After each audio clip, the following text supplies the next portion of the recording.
Miami Dolphins get their first victory, but unfortunately, it comes with a big blow. We will talk about that.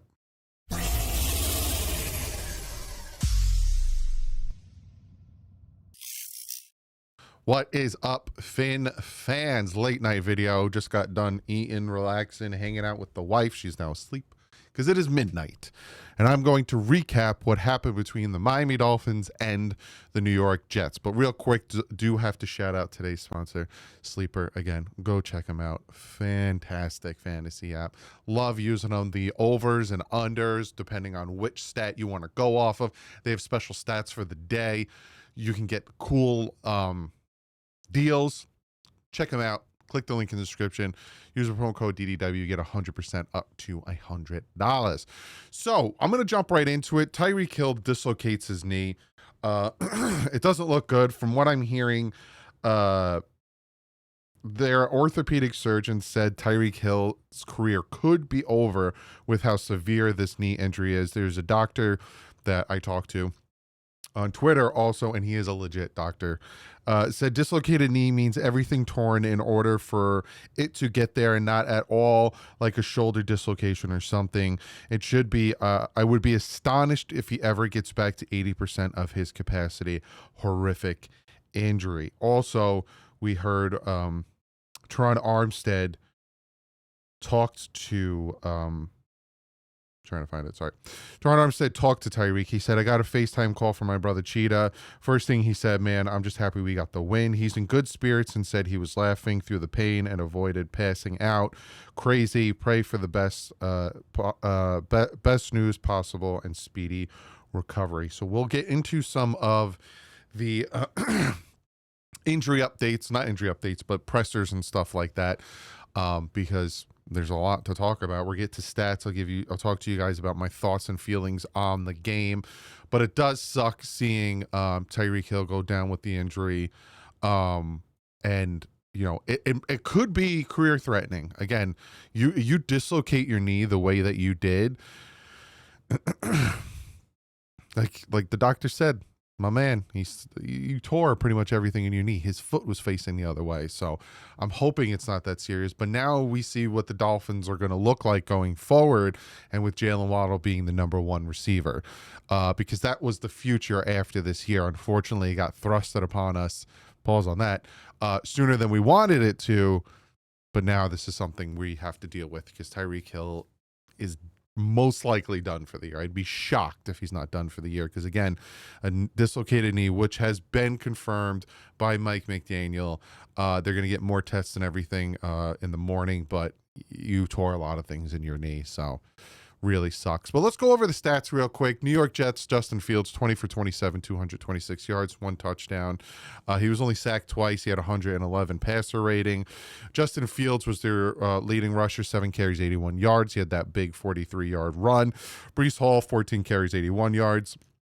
Rush defense didn't do what I said they would or should. If you guys remember in my preview, I said you want to win this game, you got to stop the run, and you can't let Justin Fields run all on you. Well, that's what they did. Garrett Wilson, 6 catches, 82 yards, and a ridiculous touchdown. I didn't think it was a touchdown, but that man got his foot barely in. Good for him. Mason Taylor, 5 catches, 65 yards in front of his father at his old stadium. 3 fumbles for the New York Jets. 1 from Justin Fields, 1 from Isaiah Williams on a kick return, and 1 from Braylon Allen going into the end zone. I think he hurt his shoulder.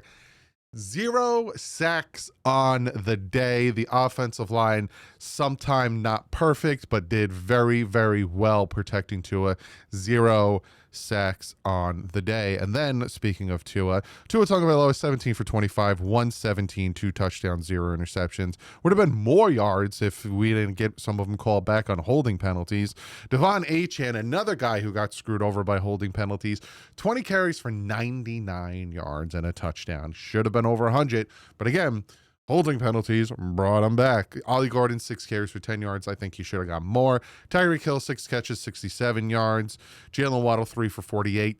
Darren Waller targeted 4 times, caught 3 of them for 2 touchdowns. Good for him. Miami had 1 fumble from Tyreek Hill that we got back, and 1 fumble from Devon Achane that we got back. thankfully. We had 2 sacks on the day, one from Terrell Dotson and one from Rasul Douglas. Not from our defensive line.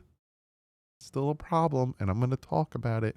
Real quick, though, Jake Bailey, beautiful punt. I'll talk about that in a second. And Riley Patterson. I mean, that man's a reliable kicker, a very reliable kicker. Then you look at the team stats, team statistics. Jets had more yards, but they had more turnovers. Jets had 404 total yards. Dolphins had 300. Jets had 3 turnovers. Dolphins had none. First downs, the Jets had more, 23. Dolphins had 19. Penalties, 13 penalties for the New York Jets. 101 yards, 6 penalties for the Dolphins for 40. Third downs, the Jets 4 for 19. Dolphins were 4 for 12. Fourth downs, Dolphins converted 1 for 1. I think it was for that touchdown. And Jets were 1 for 2. Red zone, 0 for 2 for the Jets, 3 for 4 for the Dolphins. Time of possession is where it mattered, and the Dolphins had it by about a minute, give or take. Yeah, so let's talk about this. Let's talk about this whole shebang. So it started off interesting. I'll say that. Dolphins march down the field. They kick a field goal, and then the New York Jets, for 7 minutes and 51 seconds, just ran it down the Dolphins defense throat. Just dunk, just run and a run and a run. I'll read the plays off to you. 6-yard run, 9-yard run, 6-yard run, 5-yard run. Then there's a 5-yard pass. That was the only completed pass. 15-yard run, 19-yard run, 4-yard run, 0-yard run, 6-yard run, 4-yard run, then a fumble. It was just run, just boop, boop, boop down the field. Horrible, absolutely horrible. They get the fumble. Thankfully, the Dolphins 15 plays, 96 yards later, 8 minutes, 40 seconds, score a touchdown. Then the Jets fumbled again. This was on a strip sack, which Jalen Phillips scooped up. Then we punted. 3 plays. Drove me nuts. This really pissed me off because it was 1st and 10 on their 43, and we do an end around to Malik Washington. Then we do a screen play to Tyreek Hill. Then we do we have a nice pass. Tua hits Tyreek for 14 yards. Gets the first down, obviously coming back. Larry Bourne with the holding, right? Then a 9-yard pass, which is underneath. We end up punting. It's the first 2 plays. You're on their 43. Just run, just don't do these trick plays, the end arounds, the screens. Just run the ball. Just go back to that stuff. And there was a graphic that showed up on the TV saying that Frank Smith was calling the penalties, the plays, not penalties. But then at sometimes you saw Mike McDaniel with the card up to his face. So it's like, who was really calling the plays? Because that drive looked a whole lot like it was Mike McDaniel. Then we give them the chance to kick a field goal because they got the ball with a minute 52 left. They march down the field to kick a field goal. So we go into halftime 10-3. Chop got instant pressure on the defensive drive that we forced the fumble, because there were some plays where they 23-yard run and a 4-yard run and a 8-yard pass. They were moving the ball down the field. It wasn't until they were on the Dolphins 36 that we got the fumble. But there was a play where Chop got instant pressure in the backfield. And then the very next play, they drop him into coverage. I'm like, can you stop doing that? Just, if you see that these guys are getting very quick pressure and they're fighting their butts off, just leave them in. And Chop also is getting less snaps. Obviously, we have Chubb and Phillips, but it's driving me nuts. I'm looking at my notes. One of you guys during the live stream was like, what are you looking at with your note? Why do you keep writing stuff? And it's because I take notes every time something happened. So again, we go into half. We're up by 7. Things are okay. I wish it was a little bit better. Again, that final offensive drive for the Dolphins before halftime, I did not like the play calling at all. Trying to be too fancy. Just go forward and let it be. We kick the ball off to them. They fumble it. So the Dolphins get the ball starting on the Jets 36. Thing of beauty. And look at this. 1-yard run, 1-yard run, 10-yard pass, 11-yard run, 4-yard run, touchdown to Darren Waller. And the way the touchdown to Darren Waller set up is because we had an 11-yard run, a 4-yard run, right? It was 1st and 10. Then we got 11-yard run, 1st and 10. Then we got a 4-yard run. We're now on their 9-yard line. So now they're thinking, hey, they're going to run it again. They've been doing well. Play action, Tua rolls out to his right, Darren Waller butt naked open. You got to run the ball for these play actions, these types of plays to work.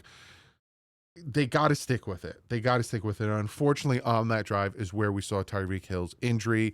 Horrible. Again, I think the defender was grabbing his one leg. He planted on the other leg. And when he lifted his leg, his foot was facing the wrong way. It was just horrific. If you want to go watch the live stream, you can see my reaction to it because, God, it was just, so bad.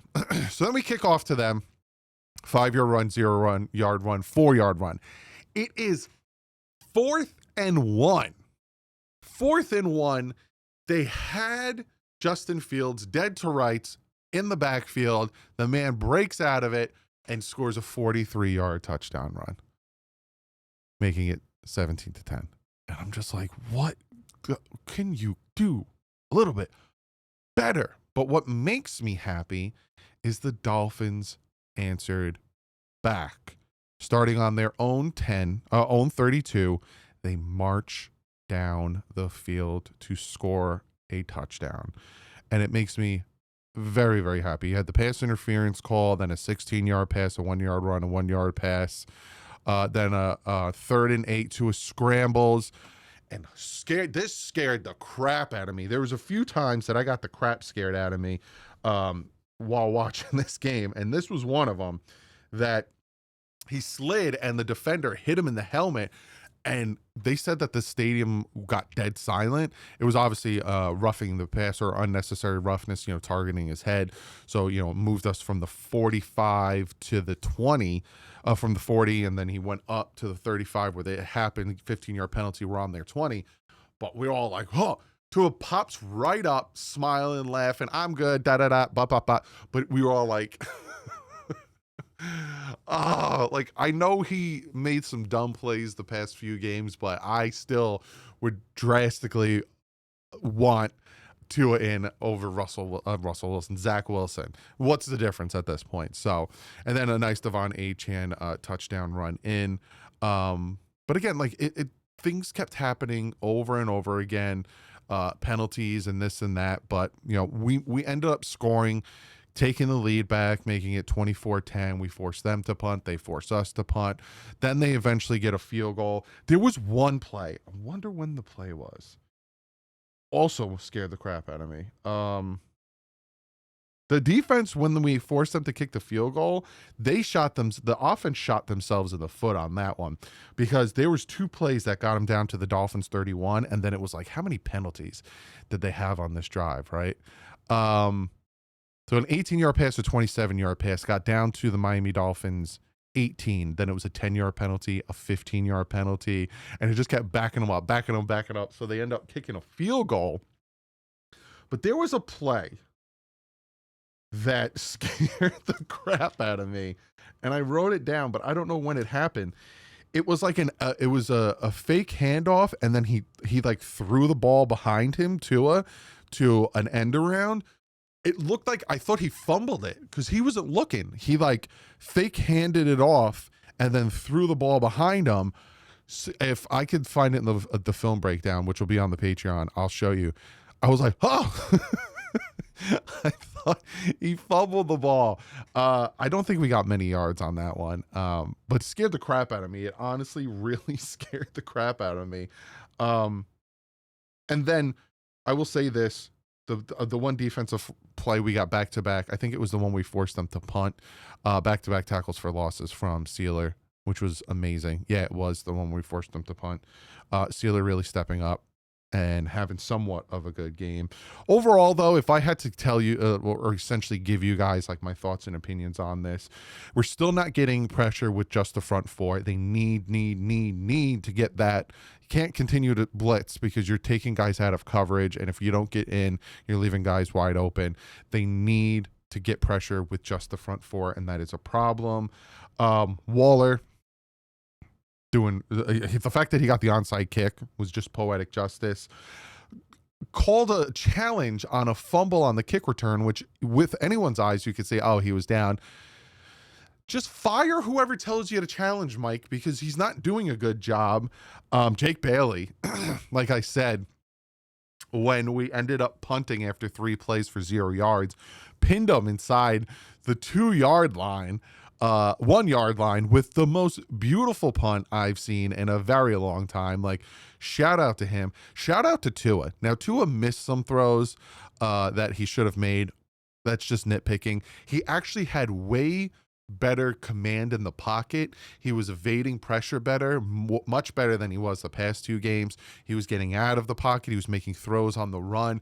They really did start incorporating deep crossing routes and having Tua roll out to his left. Again, it was like the play I showed you against the Patriots where he ran out of bounds, where he could have hit Jalen Waddle on the sideline. He made like multiple of those throws, rolling out to his left, using the deep crosser and forcing their guys to either play man and follow or play zone respectively.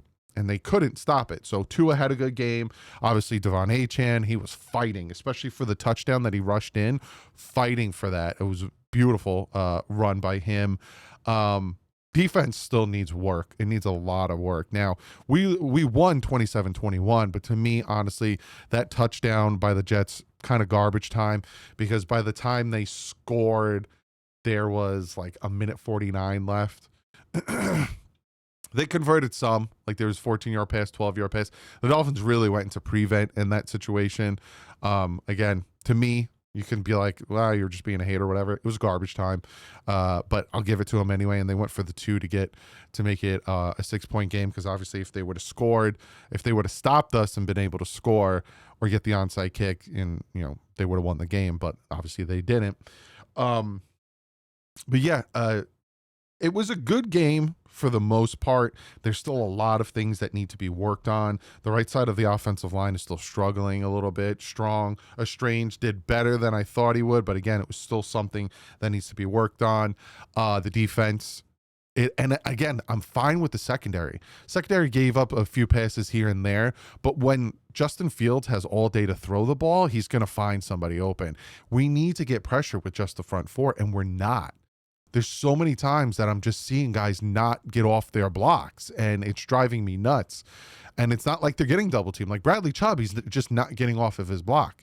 He's getting connected, and he's just like, I don't know if, again, it might be a situation where they're like, we want to contain him, so just more contain him and let him beat us with his arm or whatever. But I needed more pressure from just the front 4. But overall, it was a good game. Dolphins obviously won. In my mind, they won by 27-12, 27-12, 27-13, 27-13. In my mind, again, I think that last touchdown was kind of garbage time touchdown. Can the Dolphins turn this around? Is this something that we can look forward to? Again, the Jets are a bad team. If the Jets didn't convert all those penalties, they probably would have won this game because it got really close towards the end. And again, they ended up kicking a field goal at the end of the 4th quarter because they got a bunch of penalties knocking them out when they were down on the goal line. And they had a fumble. But can the Dolphins turn this around? Can they turn the season around? I got a whole video planned for that. We will talk about that probably tomorrow. Yeah, I'll probably record that tomorrow before I go pick my daughter up from school. But we'll see. We'll see how this all pans out, how this all turns out. Comment below. Let me know what you guys think. Are you upset that they won? Did you want them to lose out and fire Mike McDaniel and get the number 1 overall pick? Or are you happy they won because you want to see this team win now? Obviously, Mike McDaniel's not getting fired now, so he gets another week. I honestly think he's a week-to-week basis. We got the Panthers next week. You lose to the Panthers. Maybe that's the week. We got the Panthers, the Chargers, the Browns, the Falcons, and the Ravens. You win 4 of the next 5, which is going to be hard because 2 of the next 5 are hard teams. Will you win 4 of the next 5? You're right back in it, right?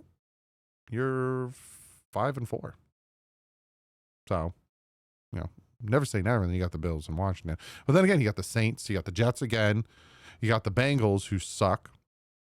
So I'm getting ahead of myself. I will talk about the season and, can they turn it around and yada, yada tomorrow.